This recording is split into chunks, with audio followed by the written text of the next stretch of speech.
PNN ditetapkan sebagai pasangan calon wali kota dan wakil wali kota Probolinggo adalah penyelenggaraan pilkada serentak tahun 2024. Just a little bit caught in the middle. Life is amazing, love is a riddle. I don't know where to go, can't do it alone. I've tried. Assalamualaikum warahmatullahi wabarakatuh. Saya sekarang berada di kediaman Wali Kota terpilih Dr. Aminuddin. Ya, kami dari Jawa Pas Radar Bromo ingin melihat secara langsung, mendengar secara langsung program-program apa yang akan dilakukan oleh Dr. Aminuddin sebagai Wali Kota Probolinggo terpilih, terutama di 100 hari pertama ya. Apa saja nanti prioritas program sesuai dengan visi misi yang akan dilaksanakan oleh Dr. Aminuddin. Kita ikuti bagaimana prosesnya. Kita akan berkunjung kepada tempat di mana Dr. Aminuddin akan kita temui bersama-sama. Jadi tadi kan ada beberapa hal itu kan terkait dengan kemiskinan, kemudian UMKM. Kemudian saya yang menarik sekali itu Dok, cara meningkatkan PAD itu. Kan selama ini kan kita tahu lah PAD-nya kita berapa kan gitu.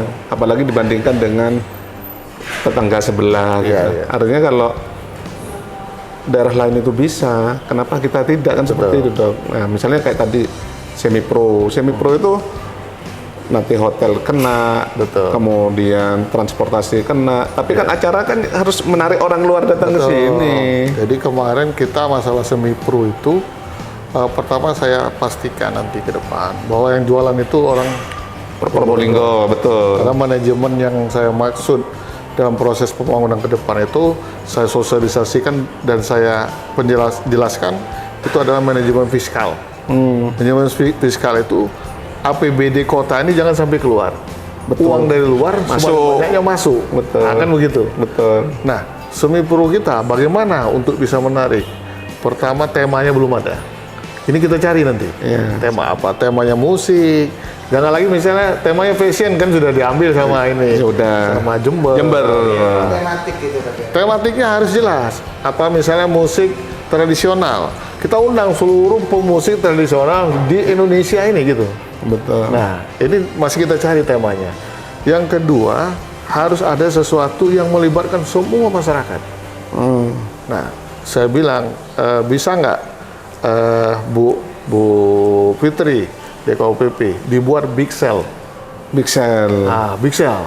Toko-toko. Jadi semua toko, jadi semua diskon. kemarin ya, termasuk yang jual mobil saya datangnya. Bukan saya maksud apa, selain silaturahmi saya kasih tahu. Dia ada. Dia ada. Saya datang ini bukan datang-datang tok loh. Nanti waktu semi pro adakan juga jual mobil, tapi diskon. Nah, semua yang berkomunikasi siapapun itu saya ajak juga untuk berpartisipasi. Betul ya. Nah, mulai di ini kan. Kemarin sudah kasih tahu. Wah, Pak Wali kata Bu Fitri, ternyata masyarakat Kota Probolinggo menerima itu ide itu big sale itu. Oh, ya, senang malah. Semua nanti rumah sakit apa semua yang ini Harus ada diskon. Selama semi pro diskon. Betul. 25%, 10%. Seluruh yang jual makanan, Resto, hotel. kita wajibkan hotel untuk di big sale istilahnya kan. Betul. Nah, konsep big sale ini kan masih bingung tadinya mereka. Pokoknya apa yang ada di sini yang namanya big ya semua pokoknya apapun harus ini. Nah, ini yang coba kita kenalkan konsep-konsep perubahan ini. Termasuk nanti di 100 hari ini, Mas Yud. Jadi beberapa yang harus berubah gitu. Karena kita ingin jadi salah satu destinasi wisata yang baru banyak 100 itu, maka yang pertama harus kita tunjukkan kan perubahan. Nah, saya sudah minta PU supaya merancang yang namanya bentuk masuk kota itu. Gelap dong. Nah, itu masuk kota itu sudah dibuat oleh PU nanti. Insya Allah dalam 100 hari pertama ini sudah ada perubahan. Kemudian kita buat ya paling nggak trotoar ini kan sudah rusak semua, nggak ada yang seluruh. Nah, itu sudah kita ini kan sama PU ya supaya nanti ini. Kemudian hal-hal yang bentuk pusat keramaian itu harus bersih. Iya. Nah, apa yang terjadi selama ini, misalnya alun-alun. Kenapa susah membersihkan alun-alun itu? Karena pengampu di sana terlalu banyak. Iya, Ya, betul. di bahu jalan itu dishub. Jadi urusan parkir, kendaraan, termasuk kebersihan di bahu jalan dishub. Di atasnya itu DLH. Punya lahan. Masalah lampu, masalah taman, DLH itu. Jadi kalau tamannya dirusak, DLH. PKL ya, DKUPP. Terus keamanannya, Satpol PP. Bangunannya, PU. Nah, jadi saya bilang memungkinkan nggak untuk dibentuk yang namanya UPTD. Oh bisa Pak, ya bentuk UPTD, termasuk stadion. Stadion kita kan nggak berkembang begitu-gitu. Ya gitu-gitu aja mulai dulu. Tidak bisa dimanfaatkan secara maksimal. Stadion, baik itu Stadion Majuangga, terus apa namanya GOR Ayani, GOR Street. Kenapa kemarin terjadi tempat mabuk itu? Karena tidak ada yang bertanggung jawab secara keseluruhan. Betul. Saling lempar tanggung jawab akhirnya. Jadi pintunya itu aja. Siapa yang mau buka tutupnya tidak tahu itu. DKUPP punya 10 bedak di situ. Iya. Ya. Kemudian GOR-nya punya KONI. Terus kolam renang punya KONI. Terus masalah ininya apa jalan-jalannya itu punya dishub. Jadi tidak ada yang ini. Nah, ini yang mesti kita buat UPTD.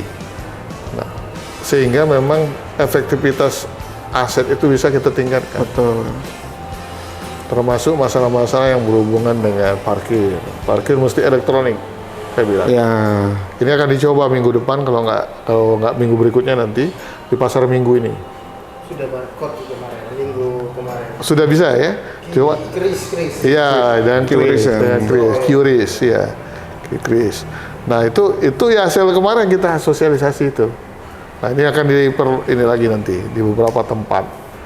Sehingga memang PAD itu dengan sistem non tunai itu kan lebih kan langsung klik langsung masuk. Nah, lebih cuma terkontrol. belum saya ini kan nanti detail. Harus memang yang namanya parkir itu yang non tunai itu mestinya lebih murah dari biasa. Iya. Jadi lebih memancing kan. Misalnya taruhlah 2.000 buat dengan non tunai itu jadi 1.900 misalnya kan. Itu menarik. Masyarakat kita ini kan kalau ada masalah keuntungan itu ada selisih-selisih itu menarik. Atau 1.750 gitu. Nggak masalah. Karena kita harapkan nanti mereka banyak gitu. Kuantitinya ya Pak, Ya, kuantitasnya. Banyak hal yang nanti kita ini kan. PBB misalnya. PBB kita, masyarakat tuh punya piutang sekitar 20 miliar. Iya, betul. Masyarakat kita ini. Saya bilang yang punya utang-utang itu, yang punya piutang, kita kasih insentif. Kasih gimmick-gimmick lah. Ya, bisa dikurangkan sampai 50% bila perlu, atau memang dihapuskan, misalnya lansia. Betul. Percuma ditagih juga nggak ini. Iya. Nanti 100 hari itu ada launching penyesuaian PBB. Veteran, saya bilang. Veteran. Ya. Yang bisa, yang memang mereka nggak bisa bayar, untuk apa ditagih lagi, dipiutangkan kan? ya. Iya. Daripada jadi piutang, jadi catatan BPK, nanti kan lebih baik digratiskan, betul sudah. Nah, cuma yang mampu bayar tapi masih nggak mau, kita kasih insentif pengurangan mulai dari 10%, nanti 25%. Daripada mereka sudah puluhan tahun makan nggak bayar gitu. Nah, ini kan nambah nanti PAD. meningkatkan PAD, mengurangi piutang masyarakat. Banyak sih. Memang Dok, kayak tadi itu kan bagaimana kebijakan fiskal itu kan mendatangkan kan Dok. Iya. Mendatangkan. Saya lihat kan di kota ini salah satu. Jadi begini, saya itu setiap triwulan Dok, itu ada rapat evaluasi. Tapi saya terus terang ketika dipilih ke kota Probolinggo, saya nggak berani. Karena kenapa nggak berani? Nggak ada hotel sini Dok. Betul. Saya itu ada 18 atau 19 radar ya Pak, sejauh Bali. Itu misalnya kalau kirim 5, direktur JM dan lain sebagainya 5 orang, 5 kali 95 sekitar 120-an lah itu sama Surabaya. Di sini misalnya bulan ini ya, bulan depan Maret di Probolinggo. Susah saya cari hotel sini. Betul. Mau di yang ada di sini tidak muat. Kalaupun ada sudah di booking orang. Waduh, saya nggak pernah berani lah. Mungkin kalau misalnya jadi kota Probolinggo ini bukan lagi kota transit, tapi kota tujuan. Iya. Tapi ada hotel, dok. Iya. Kalau ada hotel, kan saya berpikir juga ya, misalnya sekelas hotel Aston misalnya di Lumajang ada, di Banyuwangi ada, Madiun ada. Di Jember ada, kenapa kita kok dilewati terus gitu lah itu, dok. Iya. Jadi kalau ada MICE itu kan ada meeting, insentif ada pertemuan komersial itu kan menarik juga mendatangkan Jadi saya orang. melihatnya ini Mas, mungkin ya seperti itu, tapi lebih saya konsep kota ini menjadi penyangga. Penyangga. Ya. Penyangga ini kenapa? Karena memang kita kadang-kadang teman-teman itu melupakan potensi yang paling hebat di kota ini apa? Gunung Bromo. Gunung Bromo. Nah makanya kemarin itu sudah dicoba ya sama teman-teman Sapi Brujul. Oh ya betul. Sapi Brujul mereka untuk bisa menarik fotografer. Oh ya. Tapi khusus wisatawan yang Asing yang Bromo. yang Bromo. turun dari Bromo gitu. Nah ternyata menarik di sana. Jadi paketan gitu berarti. kan? Paket harus. Dan ini harus kerjasama sama yang namanya kabupaten. Kabupaten ya Interland. Jadi, makanya Gus Haris kan ya mungkin minat juga lah untuk mengembangkan hotel. Tapi saya pikir kalau mau nginep ya nginepnya di kota Gus. Ya. Iya. Betul. Karena ke sana kejauhan juga. Mending kabupaten ngembangkan destinasi baru. Betul. Karena ruangnya besar, kemudian Potensinya. Bromo ini belum digali keseluruhan. Loh di tempat di Australia, cuma perosotan aja itu jadi ngantrinya. Ini kan banyak tempat untuk bisa dijadikan itu. Ya. Terus terbang layang nah, gitu. Nah ini yang sering dilupakan. Kita buat nanti kerjasama sama kabupaten. Paket-paket wisata itu. Betul. Jadi misalnya, tapi tetap melibatkan Gunung Bromo. Harus. Ikonnya itu. Iya, misal 5. Oke, kita cukup Gereja Merah sama misalnya, sama Pantai Permata lah misalnya. Ya silakan nanti Arung Jeram di kabupaten, kemudian Bromonya kabupaten kan. Kemudian yang lainnya mungkin nanti kabupaten nggak apa-apa. Tapi nginepnya di sini. Nginepnya di sini tapi. Iya. Nah, ini potensi yang dilupakan. Saya udah bilang dengan Diskopar supaya event-event ini nanti dijadwalkan. Insya Allah sebelum saya turun 100 hari ke masyarakat, itu sudah dibuat oleh Infocom, sehingga nanti teman-teman bisa ikut menyelusuri gitu. Iya. Ya, masalah kebersihan, bersolek, kemudian masalah-masalah efektivitas penggunaan anggaran. Betul. Hampir setiap OPD itu ternyata mampu paling nggak 3 saya lihat untuk launching program baru. Program baru ya. Program baru. Misalnya perizinan, saya tanya izin paling cepat tuh apa? NIB katanya. NIB itu nomor induk berusaha. Berapa hari? 2 hari selesai Pak Wali. Kalau sehari bisa enggak? Bisa katanya. Kalau 1 jam saya bilang. Mikir semua kan. Ternyata bisa katanya. Kalau 15 menit saya bilang. Bisa. Buat drive-thru. Drive-thru. Jadi oke lah mereka nunggu nggak langsung lah ini kan. Tapi nanti jangan lupa siapkan kantin di belakang untuk mereka menunggu 15 menit. Nanti launching gitu ya. Siap launching, siap. Kan sesuatu yang menarik gitu. Sesuatu yang menarik. Banyak nanti program-program dari OPD ini yang bisa untuk membuat perubahan dan menyemangati masing-masing OPD itu. Memang kalau misalnya memang mau dilihat secara detail itu kan memang inovasi-inovasi itu sebenarnya banyak yang bisa dikembangkan gitu. Kalau dokter kemarin kalau sudah keliling itu kan betul lah peta. Ada 3.900 ASN. Iya. Nah, saya bilang berdasarkan data statistik BPS yang punya kekuatan paling kuat di kota ini daya belinya ASN. Maka pertama ASN harus belanja nanti di pasar. Pasar tradisional tadi. Hari Jumat saya ajak belanja. Kedua, semua OPD, semua bangunan ASN, pemerintah harus ada display UMKM. Kalau misalnya sebulan nggak ada yang beli, terpaksa kepala kantor, kepala OPD yang beli. Daripada belanja keluar juga, Dok. Iya, karena ternyata Mas Suyud mungkin sudah pernah lihat ya produk-produk UMKM. Iya. Bagus. Saya kan kalau ada event kan pasti belinya Iya. produk-produk sini. Mereka sudah punya Packingnya standar, bagus. Packingnya bagus. Banyak potensi yang masih belum dikembangkan. Kemarin saya ketemu HIPMI juga. Iya. HIPMI bagaimana bisa memanfaatkan program hilirisasi. Kita banyak.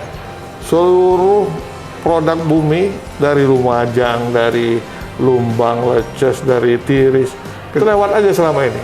Lewat dibawa bawa ke Surabaya, bawa ke Malang. Nah, bagaimana tantangan teman-teman HIPMI? Nah, jadi produk-produk yang dijual atau yang tumbuh atau yang dihasilkan kota ini memang harus kita packaging dan mereknya itu kota gitu.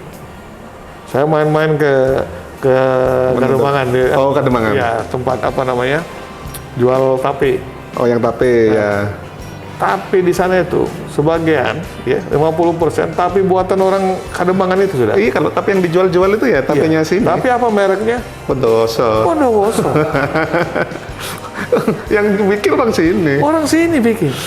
Ini ibu di mana rumah? Ini Dok, dekat pasar. Loh, kok yang buat ibu? Iya, kok Bondowoso? Kalau enggak Bondowoso enggak laku Dok ya. Nah, artinya kan kita belum punya apa namanya? Punya merek brand. Brandnya itu belum ada. Iya, masih takut ini. Nah, nanti saya bilang sama Bu Fitri, yang produk-produk kita itu yang mau didisplay atau mau dijual di kota ini harus bermerek Kota Probolinggo. Nah, gitu. Kalau enggak ya kita ini banyak sih bawang kita tanpa merek itu dibawa ke Brebes. Di Brebes dinamain sama. Bawang Brebes.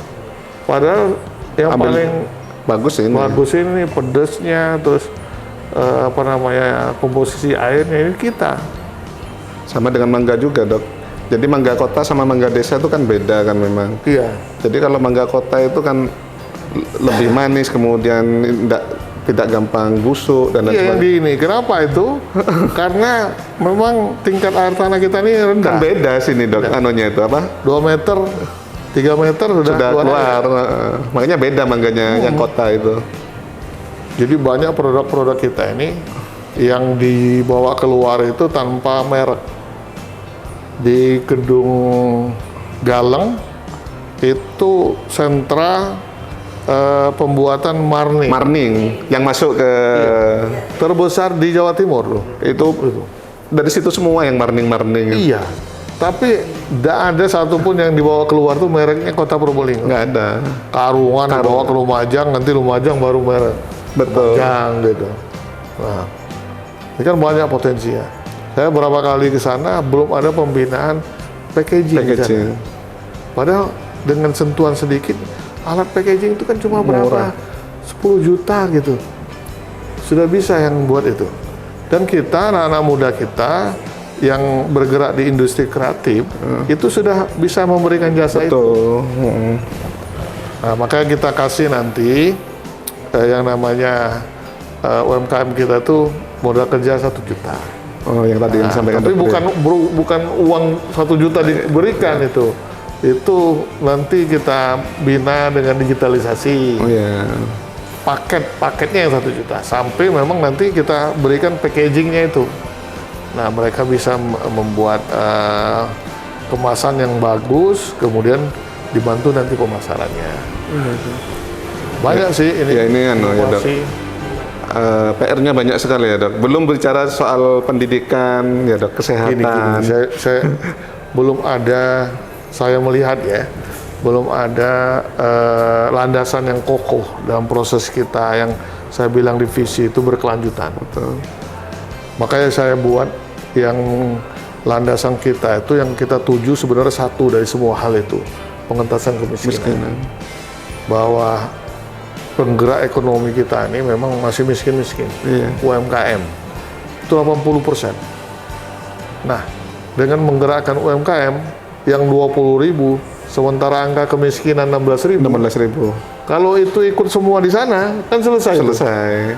Nah, itu. Kemudian dengan membuat ramai kota ini, UMKM tadi kan punya kesempatan untuk Iya.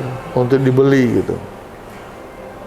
Artinya kan memang harus fokus terhadap potensi lokal ya dong, Iya. memang. Untuk mengangkat itu semua, baik UMKM-nya, baik wisatanya kan ya. Betul. Kemudian produk-produknya tadi itu Produk, terus jaringan, berjaringan. ya, terus apa namanya, ya tadi kebersamaan dalam kerjasama masing-masing OPD. Iya. Kita kemarin itu, dan sering saya kritisi sebetulnya, waktu di DPR, ada program-program yang memungkinkan untuk disatukan. Kolaborasi lah ya. Yang paling penting itu adalah jaringan fiber optik. Iya. Di Infokom ada, yang namanya Portal Emas, kemudian di Dikbud ada, Ada. di Dinas Kesehatan mestinya ada juga itu. Tapi sendiri-sendiri, sampai sekarang nggak nyambung jadi. Tidak satu data gitu, satu Nah, makanya saya digital. ini kan, ya, ini harus nyambung ke semua. Betul. Kalau misalnya Dinas Pendidikan, semua sekolah-sekolahnya sudah tersambung secara Terintegrasi. fiber optik. Kemudian Dinas Kesehatan sampai ke Puskesmas, Puskesmas. Pustu tersambung. Terus dari Infokom, semua bangunan pemerintah. Kan nyambung kan? Betul. Nyambung. Jadi istilahnya kita itu kalau kemarin waktu Menpan datang kita undang ke sini itu kan istilahnya satu platform. Jadi misalnya platformnya pemerintah Kota Probolinggo, tapi di dalamnya isinya Dinas Kesehatan, Dinas Pendidikan, gitu, Kominfo. Jadi nggak satu-satu kayak tadi itu. Jadi ke depan saya mau buat dashboard, Ya. chip dashboard pimpinan. Jadi semua nanti di tempat-tempat di kantor wali kota, di DPRD, kemudian mungkin nanti kita buat juga yang namanya co-speech buat ya. Jadi teman-teman wartawan apa semua bisa mengakses data apapun di sana. Iya. Termasuk misalnya PAD hari ini berapa itu bisa tahu. Bisa diakses. Nah, ini ya sudah beberapa tempat bisa gitu. Sini kan lumayan anunya dok, apa namanya, jaringannya yang Kominfo itu kan luar biasa kan. Iya. Jadi nanti dengan semua by aplikasi itu semua orang masyarakat biasa bisa mengaksesnya. Pajak, kenapa kita banyak tadi saya bilang piutang. Karena sebagian dari mereka ternyata permasalahannya mereka tidak mengerti pertama pembayaran online itu. Iya. Kemudian mereka merasa pembayaran online ini jangan-jangan di penipuan. Nah, ini kan proses-proses yang harus kita perbaiki, baik dari sistem maupun sosialisasi. Nah, ini ya itu tadi. Jadi langkah untuk pengentasan kemiskinan ini memang tidak ada pijakannya. Iya. Masih mau mulai lah. Ya. Maka dengan dashboard pimpinan tadi, ini start nanti di 2025 ini loh angka kemiskinan kita. Ini permasalahan kita. Ada data awal lah. Data awal. Nah, saya sudah bilang sama Bu Mona saya minta datanya nanti, BPS. BPS. Nah, biar saya memang fake nanti. Memang 15.200 By angka data. kemiskinan. Nanti saya habiskan 15-nya, tohnya masih ada nanti. Masih ada buntutnya terus. Buntutnya. Jadi ini kita bergerak, APBD setahun begini, berapa realisasi nanti di bulan Juni, bulan Agustus, terbaca di situ. Iya. Nah, termasuk tadi yang tadi saya bilang bantuan sosial melalui Dinsos, kemudian DKUPP, kemudian DKP 3, yang banyak itu ya. Itu pertama harus berdasarkan satu data tadi, data kemiskinan. Kedua harus by aplikasi. Jadi misalnya rumah yang harus kita bedah, itu harus ada yang namanya before after gitu. Before after. Nah, kelihatan, oh ini yang ini ya.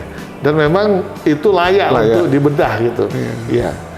Nah, karena saya ini dokter saya bilang. Iya. Kalau urusan bedah urusan saya ini.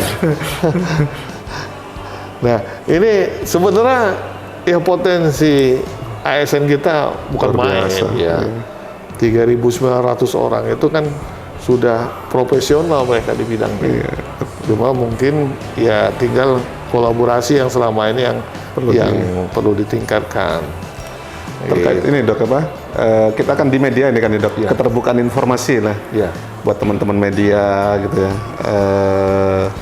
Apa namanya? Sekarang cetak online ini ke depan dari dokter sendiri kira-kira seperti apa dok? Kalau kita sih melihatnya ya dalam bekerja teman-teman media ini akses informasi itu bisa mudah gitu ya, meskipun tetap ada batasan-batasannya, misalnya seperti itu dok. Ya, saya udah kemarin waktu sinkronisasi dengan Infocom sudah semacam saya delegasikan. Iya.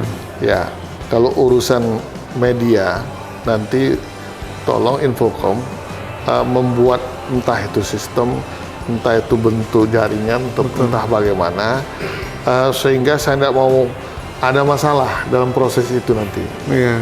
Itu untuk Infocom. Kalau untuk misalnya Dukcapil, data-data pendudukan pokoknya saya serahkan ke Dukcapil.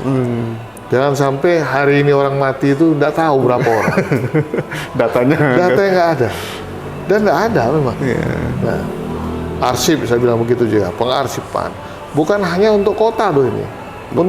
Untuk semua masyarakat, mahasiswa perlu data itu kan diarsip.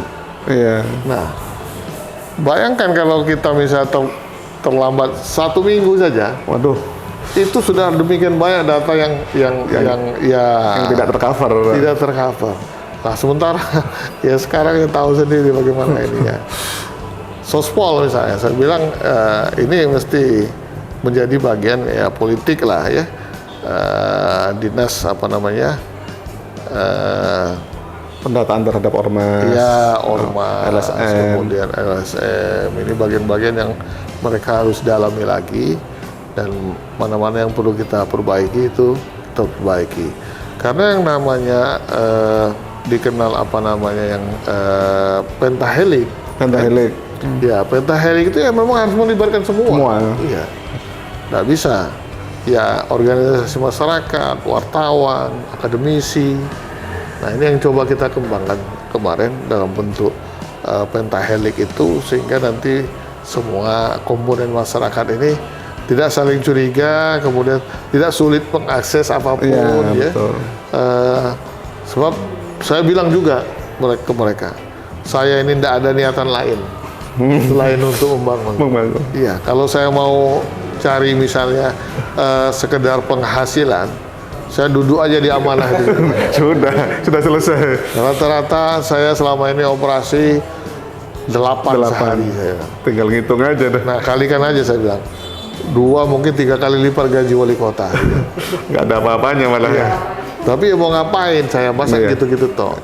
Kebetulan saya seorang aktivis dari dulu, bicara masalah idealisme, bicara kemajuan masyarakat, meningkatkan kemakmuran.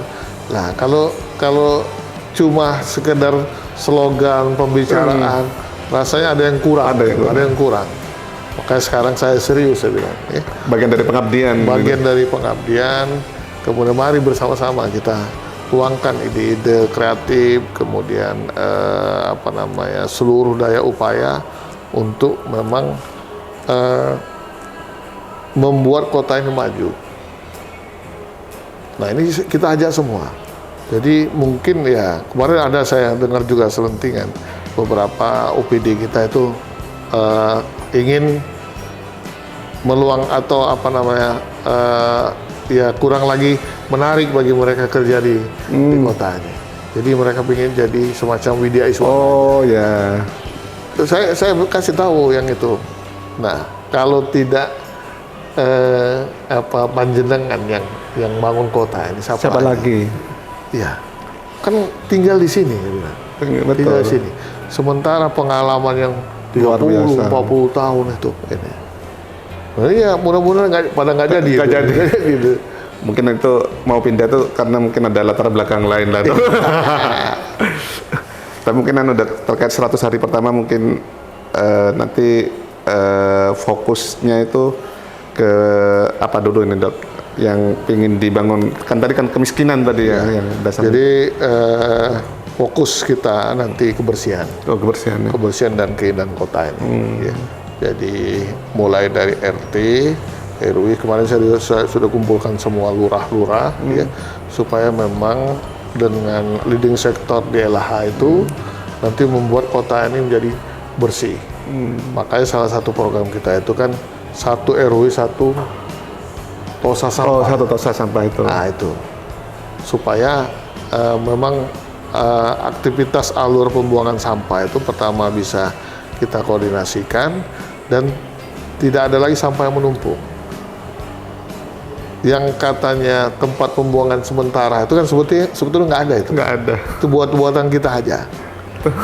Nggak ada. Yang namanya sampah itu setelah diolah secara baik kelompok maupun Pemilahan, ya. Iya, pemilihan 3R itu kan, Iya. recycle, reuse, terus reuse ya.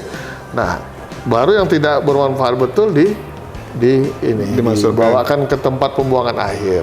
Makanya itu mesti ada TOSA itu. Nah, ini saya sudah mengajak kepada seluruh masyarakat ya.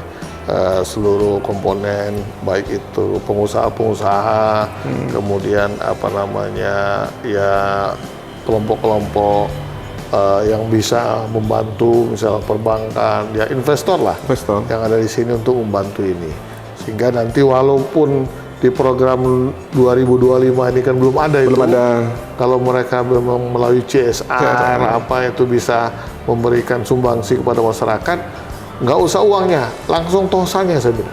Iya betul. Kan kalau dimintain uang kan, nanti kemana ini kan? Ada datanya. Beli tosanya, terus serahkan ke kita. Kita nanti yang nyerahkan ke ini. Iya. Nah, ini yang 100 hari pertama, kemudian kita harapkan di masing-masing OPD ada gerakan-gerakan perubahan dalam rangka peningkatan pelayanan. Misalnya di Dinas Kesehatan itu nanti akan membuka layanan atau poliklinik lansia di Museum Dr. Saleh. Karena mereka kan kesulitan kalau hari Sabtu, hari Minggu itu. Betul. Nah, selain meningkatkan mereka mungkin diajak senam bersama dulu di alun-alun terus jalan nanti. Jalan ke selatan sana. Dan kedua meningkatkan memang kunjungan di museum itu. Biar tidak terkesan angker ya. Apa-apa yang bisa mengikutkan semua masyarakat itu akan kita gali, seperti tadi Bixel tadi. Kemudian kemarin dari PMI mengusulkan pengembangan yang namanya kelurahan donor. Nah, saya bilang jangan kelurahan lagi, saya bilang kota, saya bilang. Karena saya kebetulan dan Ibu Ina itu pendonor aktif gitu. Jadi kita buat nanti di 100 hari pertama itu seluruh kota ini untuk melakukan donor darah. Kalau lebih dari 1000 katanya bisa masuk rekor muri itu. Betul. Iya. Nah, terus ya itu rutin. Jadi bukan hanya kelurahan donor darah, tapi sudah kota donor darah gitu. Dan kan memang dibutuhkan, dokter kan sebagai dokter bedah kan pasti butuh. Itu pertama. Kedua, saya jelaskan kemarin di semua OPD itu. Donor darah itu loh, itu obat awet muda saya bilang. Kok bisa? Loh, sebenarnya kan itu pengejawantahan dari apa yang disunahkan Rasulullah, saya bilang. Bekam itu kan dulu kan nggak ada alat-alat ini, jadi disedot terus ini kan dengan vakum, jadilah bekam. Lah sekarang ada alat, tinggal masukin aja keluar dan dimanfaatkan sekarang. Dan saya merasa memang manfaatnya bukan main kalau kita sudah donor itu, terasa seger gitu ya. Ini bukan berdasarkan perasaan atau ya istilahnya untuk promosi-promosian, bukan. Saya sebelum ambil darah selalu periksa lab.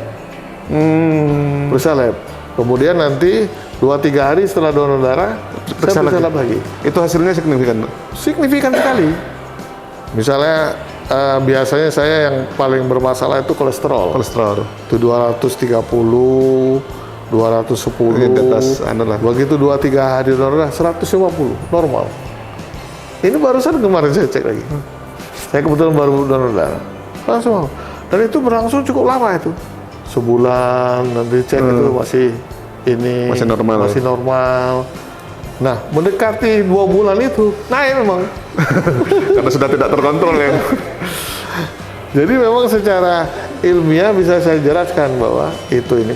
Kemudian yang lain bahwa yang sekarang namanya stem cell itu kan Stem cell. mengaktifkan sel-sel muda. Nah, yang namanya donor darah itu mengambil sebagian ya, mungkin sekitar ya angka sekitar 2-5% dari keseluruhan darah kita ya. Dan itu termasuk di sana itu semua sel. Termasuk yang sudah tua-tua, yang rusak, yang muda juga nih. Pasti dengan proses itu ada mekanisme dari tubuh untuk menyesuaikan. regenerasi. Iya, menyukupi yang Kebutuhan. diambil ini karena di sana sel-sel mudanya diambil juga. Yang tua-tua tidak perlu lagi nunggu lisis sistem. Iya. Sudah kita ambil. Sudah diambil. Jadi kan mempercepat proses itu regenerasi betul. sel.